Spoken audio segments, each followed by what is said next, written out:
各位变态，大家好，我是魔王。80年代街机风潮乍起，名作纷纷问世，射击游戏更是街机里面的老招牌。在那个年代，许多玩家都是以高分排行榜的榜首作为自己的游戏目标。但是这个年代出现了一个令玩家崩溃的鬼畜型射击游戏。当年只要你能够通关破台，就已经是街机厅的传说了。这就是魔王这次要为大家介绍的高难度巨作《异形战机 R-Type》。R-Type 是阿瑞姆在1987年7月开发的一款横向街机射击游戏。故事设计在23世纪，人类已经开始常态进入宇宙，但活动范围还在太阳系周边。这个时候出现了名为 BIDO 的外星生物集团，对人类采取了进攻。人类虽然当时已经有了初级的宇宙战机 R9， 但是战机只配备了机枪跟威力大但是发射缓慢的波动炮2种武器。为了制敌，于是人类决定采取敌人的科技来制敌。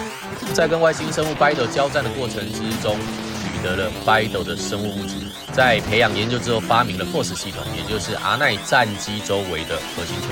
这个球体的本质是 BIDO 的生物物质，但是它可以吸收子弹，而且随机繁殖改装，甚至有进入亚空间的相关潜力，自此人类方有一战之机。然而 BIDO 本质是一种活体生化机器，有不断吸收敌人之后进化的能力，而且它能够广泛的繁殖。宇宙战机 R9 的攻击队本身的阵亡率又非常的高，于是两者的战局陷入了持久化。玩家需要控制宇宙战机 R9 向威胁人类的强大外星生物 BIDO 进攻，以拯救世界。于是 R9 便冲进了异次元入口，并且引坍它的太空殖民地之中。当年这一款游戏巨型战机真的难度相当高，所以只要你能够通关基本上就已经是传说了我很久之前就想介绍这款游戏给各位老变态来看一看，让大家回味一下当年被弄死的快感好了，不知不觉已经把战机的强度吃到一定的程度以上。你看前面有 FORCE 系统，我们刚吃到是红色的雷射水晶，所以它吃到是对空雷射。那这是魔王认为它是最强的武器了因为你看它连上面的这个 BIDO， 也就是小卫星都能够一起发射光束出来。再来我们有吃到了导弹，其实就是除了最下面这个 BIDO， 也就是卫星之外，我们已经到最强的状态了好了，不知不觉我们到第一关的王啦。第一关的王的名称也很奇怪，叫做 Dobukera Dobus， 这个魔王也不知道怎么翻译但看起来很像电影异形里面的那个异形好，我们就发波动炮把中间打一打，它很快就串起来啦。第一关其实相对简单啦，如果你设定的好的话，其实可以一发波动炮就让它再见。好啦，于是我们就进入到第二关身体之动啦。好来，第二关我们看到这个整个游戏场景跟敌人的设计其实第一关是比较偏向机械的嘛，第二关就突然偏向就是整个生物化生体化。R-Type 的故事设定中，谜一般的生物 BIDO 是一种结合了机械跟生物的特殊生命体，它会无止境的无限繁殖，而它突然出现在23世纪的太阳系中攻击人类。这个概念源自于 RK 选择理论，也就是生物学里面知名的 RK Selection Theory。简单来说 ，R 就是族群的增长率 ，K 是环境的承载率。而在生物的生存策略里面，故事的主要敌方 BIDO 它采取了 R 型的繁殖策略，也就是侧重在大量生产后代，丝毫不考虑个体的质量或生存率，也因此造成了世界的灾难。但如果持续追踪这个系列的老变态们应该知道，不管是 BIDO 或是宇宙战机 R9 的设定，其实都相当的变态。如果兴趣的玩家可以自己去补完这个部分的资料跟游戏内容。不知不觉我们已经到身体之动的后半段了这一条就是像蛇的东西，就是第二关的王口曼达的一部分。怎么说它是一部分呢？等一下我们到后面就会知道啦。当初这款游戏在设定的时候，不管是角色的设定或者是敌人的设定它的造型都是相当的前卫，相当厉害的。我们看到前面这一坨看起来不知道像是什么东西的，就是第二关的王口曼达了。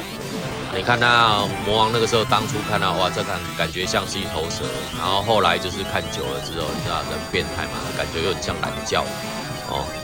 我们要攻略的方式就是你看魔王就是站在这个地方，这个是一个安全地区，所以你就要这个王出来没多久打2下就爆了。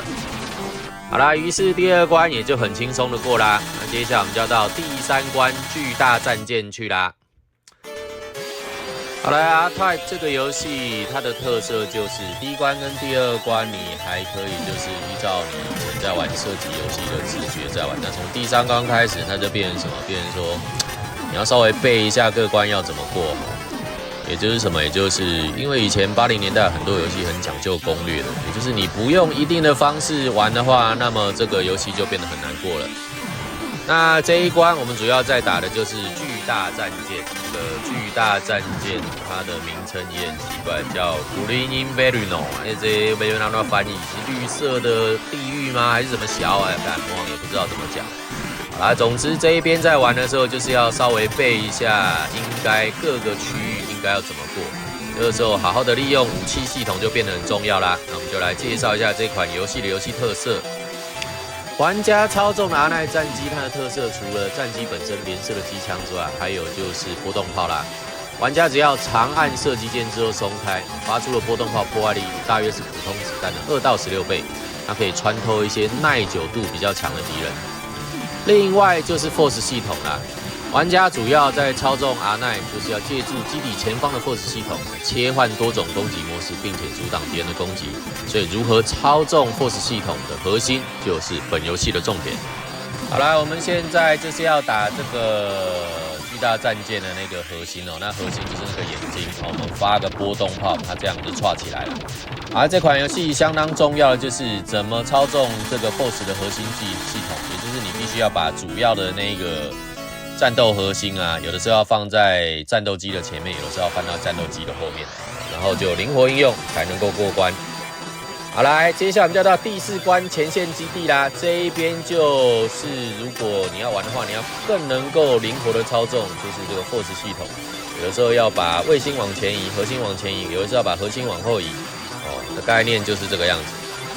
宇宙战机阿奈在获得名为雷射水晶物品之后，就会出现橙色的光球。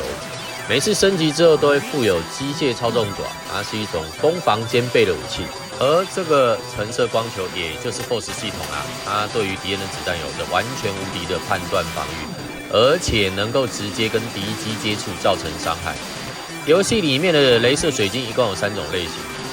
是对空雷射、反射雷射跟对地雷射。玩家除了透过获得雷射水晶启动3级的力量增幅之外，Force 系统也可以在投射出去之后，根据战机的移动而产生变化，并且可以透过前后上下的移动来控制 Force 系统，做出非常精细的动作还有反应。各位大家看到这边，应该发现就是魔王对这个游戏都很熟啦，还要怎么讲？就是如果你要过这一关的话，就真的要把游戏里面的每一个敌人什么时候会出来啊，什么时候攻击，然后就是配合你的那一个 Force 系统，也是要调整卫星的位置，也是要背得滚瓜烂熟的哦。基本上概念就是这样。然后我们玩到这边已经到了这一关的后半段啦，等一下就要打这一关的敌人叫孔拜啦，我也不知道怎么翻译哦。魔王会习惯用对空雷射，先用偷击的方式哦，靠判断先把最下面的给打爆，然后接下来呢就移动我们的那个 Beetle， 也就是我们的卫星哦，一直去触碰它，因为这样会有攻击判断啊。最前面直接就用波动炮，阿内帕牌也就直接过啦。好啦，那这一关也直接就过关了，很快的我们就已经玩了大概1半左右的关卡。这个游戏一共有8关，接下来这一关就是巢穴啦。好来，接下来打巢穴这一关哈，这一关要玩的重点就是这个巨大的像虫又像龙的那个怪物呢，你必须要抓准时机哦，要看什么时候把它弄掉。通常最好的状况就是呢，在它一出现的时候，你就把它头给弄爆。因为这样子的话呢，就是比较不会出现你被他弄死的情况。然后再就是比较烦的是这些小兵啊，那你只能用前面的 Force 系统把子弹给挡一挡。那魔王这次为什么要玩这个异形这款游戏呢？因为各位变态都知道，魔王其实有时候在拍影片呢，他会拍一些就是那个什么金手指的啦，不然就是用秘籍的啦。因为其实这个会比较多人看。然后这样也比较有时间讲干话，你知道吗？可是啊，就有些人啊，就会说干魔王你就不会玩啊，你看你这干嘛？对啊，你技术不好啊。然后大概看这样，我有看所以呢，我们魔王就是为了证明自己呢，实际上玩射击游戏呀，也是有一定的程度的，所以特地挑了就是《异形》这款游戏。因为之后魔王在玩一些射击游戏，像什么救急虎啦，或者是像雷电呐，其实你知道啊，这个年纪在玩这种游戏是会累的，因为都是弹幕要闪嘛，对啊。如果这种游戏到时候又开一个金手指，大家就又说哦啊，你不会玩啊，你三小啦，啊，干我啦，听这我给你听到就亚瑟。好啦，不知不觉已经到了这一关的王啦。这一关的王的名字叫贝鲁梅多啊，日语叫什么名字我也不知道。这一关的王最好的方式就是呢，一开始就用什么波动炮加对空雷射，这样互打，不然就是看有时候围殴这样很容易死掉。好啦。这样我们这一关也就过啦。那么我们接下来要进到下一关输送系统去。这关的真正就变态。好啦，我们现在玩到这一关这一关已经是第6关的输送系统这个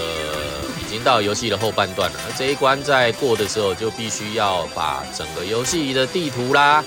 安全地带啦、敌人出场的顺序啦、攻击模式啊，全部都要背下来。所以这一关它的要求是比较多的，当然就是对魔王来讲说不过就是背起来而已。各位变态要知道，那个以前我们在念书的时候呢，最讨厌用背的嘛。但是你要长大之后，你才会知道，很多东西能用背的真的就是最简单的。能够灵活应用这个东西才是最困难的。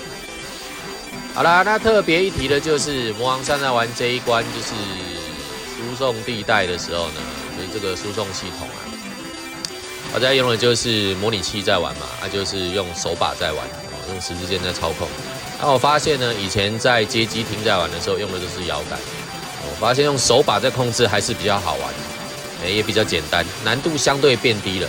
原因是什么？那个魔王先前有出一块影片，就是有解释一下那个就是摇杆啊跟控制手把的演进史，这边有提到就是精准控制的概念，特别是像这一关是非常需要精准控制的。也就是什么？也就是你必须要用点的方式来移动，这样才能够每一个影格让你的战机移动到你要去的位置。如果是用摇杆的话呢，这个事情就变得不是那么好做了。好啦，不知不觉我们已经到了这一关的王这一关的王的名称叫做纳西，纳西就也有一个很特别的概念，就是什么都不是，什么都没有。然后这一关也就是把主要运送货物的这一个就是这个机械体呢，把它每一个都打爆，基本上就可以了。那魔王用的方式呢，还是使用对空雷射。然后如果它的弱点是在另外一边的话呢，那我们就用波动炮。基本上就是把你的 Force 系统放到后面去。如果遇到就是方向不一样的你就用波动炮来打它。基本上就是，就算你没有全部把它打爆这一关也是一样可以过的。好啦，那我们这一关也就过啦，很快的就要进入到倒数第2关腐败都市啦。这个也就是游戏的后半段开始，其实难度相对都变高。那腐败都市这里的攻击的敌人的攻击的火力也强，所以这一关其实相对难度是比较高的。所以各位变态玩到这里的时候，理论上基本上你必须要把这一关腐败都市里面的每一个敌人出场的顺序一样全部都背起来啦。因为80年代的很多游戏基本上就是这样，而且它有一些陷阱，就是说如果你没有及时的把某一些敌人给弄死的话，你后面就会被这些敌人给逼死。所以看到魔王基本上我在处理的概念就是他一出场就把它做掉，只要他一离开就是画面边缘的那个安全区，魔王就会赶快把他弄死。所以最好是用这个方式来过啦。特别是这个游戏等一下到中后半段的时候，你会发现魔王会一直特意的把某一些敌人打死，因为你不现在把他打死的话，等一下就会被他逼死。好了，我们现在用的是对空雷射你会发现魔王一直在上面在清敌人原因是什么？原因是因为这一些像螃蟹的小敌人，如果你现在不把它清掉你看出现这么多，一直到画面拉到最后面它都有出现，你没有把它清掉的话，等一下在这个画面的时候你就被他们弄死。所以玩异形战机第1代的时候，就是最好敌人一出场你就都把它弄死，免得他移动到其他一些很奇怪的位置你再怎么闪你再怎么会闪，一样会岔起来啦。好啦，我们现在就到这一关的王就是 rock， 这个要怎么翻译我也实在不是很懂，感觉就是像在一个垃圾场里面，然后我们再打敌人就对了。然后看到前面有这个蓝色的就是我们这一关的首领他的本体魔王打的方式就是什么？就是用比较保险的方式，把所有的敌人都大概清一清之后，他一出场就波动炮打他，基本上打个2、3次他就串起来了。好啦，那这一关就过啦。我们第7关过了之后，就要进到最后一关，就是北斗地心了，要打最后的敌人北斗。他们终于到了北斗地心，也就是最后一关了可以看到四周有很多看起来像英灵一样的外星生物是绿色的，然后朝你的那个方向进攻。这一关要说简单也很简单，说难也很难。比较要注意的就是我们现在看到画面上有一个螺旋状的光束这个地方就是我们需要稍微它一出现的时候要稍微闪躲一下。然后等你闪躲完毕之后，基本上你只需要把你的阿奈战机就是操纵在画面的最左边基本上在最左边的正中间这个位置，像魔王现在玩的这个位置。然后这就是一个就是半无敌的安全地带不管敌人的攻势怎么样，看起来虽然攻势很猛烈然后敌人的密度也很多，但是你只要站住这个位置这样就可以很顺利的来到最后一关的王，也就是北斗这里。可以看到右边就是最后一关的王，就是北斗，看起来像个老头那他的攻略方式就是等一下他的嘴巴会打开，然后趁机就把我们的 force 系统直接把这个核心丢到他的嘴里，然后再来就是尽力的闪躲所有的敌人发出来的子弹或者是他的攻击方式。好，我们现在就把它丢进去之后，你可以看到它又露出了一个螺旋光束他们就在这个状况里面就是持续的给予他攻击，然后再来就是小心的闪躲旁边的敌人基本上应该打个2轮之后就消失了。唯一需要注意的就是当他张开嘴巴的时候，你看那个螺旋光束会又想要试着攻击，我们这个时候就趁机赶快闪躲。好啦，那这样就过啦。好啦，安内咱第一周目都破台啊，我们可以看一下就是过关的画面。就发现主角所操作的阿奈宇宙战机不是只有你自己一台，而是非常多台，所以其实同时出去出任务的非常多台。上面就说就是感谢你的奋斗，然后整个宇宙就恢复了和平，然后这个外星生物北斗的整个那个的帝国呢，它就不会再出现啦。